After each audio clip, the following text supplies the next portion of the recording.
بسم اللہ الرحمن الرحیم۔ اللہم صلی علی سیدنا محمد نبی الامی وعلی آلہ وصحبہ وبارک وسلم۔ دوستو، کھیل کود زندگی کا ایک جز ہے۔ کوئی پہلوان کشتی کھیلتا ہے۔ آج کل کے نوجوان بہت کی اقسام کے گیندوں سے کھیلتے ہیں، جس میں مختلف طریقے کے کھیل کھیلے جاتے ہیں۔ اس طرح کافی لوگ سانپوں کے ساتھ بھی کھیلتے ہیں۔ صوفیاء کرام نے کئی سانپوں کے اقسام بتائے ہیں۔ دنیا کی دولت کو بھی سانپ کہا ہے۔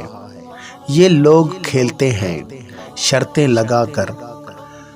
لگا کر بھی، اور کسی کی خوشی اور غم کو بڑھانے کے لیے بھی اور کم کرنے کے لیے بھی۔ مختلف طریقے ہیں۔ منصب اور اقتدار کے کھیل سے لے کر انسان کی بھلائی سمیت مختلف اقسام کے کھیل ہیں۔ اس طرح صوفیاء کرام نے نفس کو بھی سانپ کہا ہے، جو ان سب چیزوں کے پیچھے کھیل رہا ہے اور کھلا رہا ہے۔ دنیاوی آدمی کا نفس طاقتور ترین بن جاتا ہے، جو اپنے آپ سے لے کر سارے جہان کے لیے ایک وبال کی صورت بن جاتا ہے۔ اس طرح صوفیوں کے نزدیک عشق بھی ایک سانپ ہے۔ عشق مجازی ہو یا حقیقی ہو، دونوں صورتوں میں اذیت ناک ہوتا ہے۔ اس کے ڈسنے اور زہر چھوڑنے کے انداز نہایت مختلف ہوتے ہیں۔ وہ عاشق آرام اور اطمینان کے ساتھ ڈستا رہتا ہے، اور اس کے ساتھ ہی زندگی بسر کرنا پڑ جاتی ہے۔ اور سکھانے والے سے سیکھنا بھی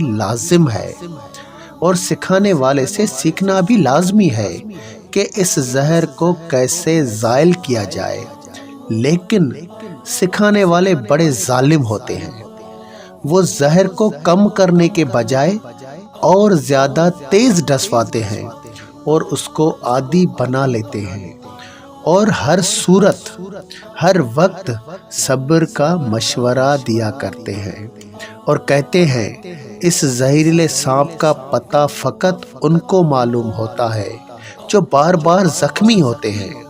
پھر آہستہ آہستہ وہ ان کو ایک سرور کے طور پہ استعمال کرتے ہیں، اور اوروں کو بھی ایسے کھیل میں کودنے کی دعوت دیتے ہیں۔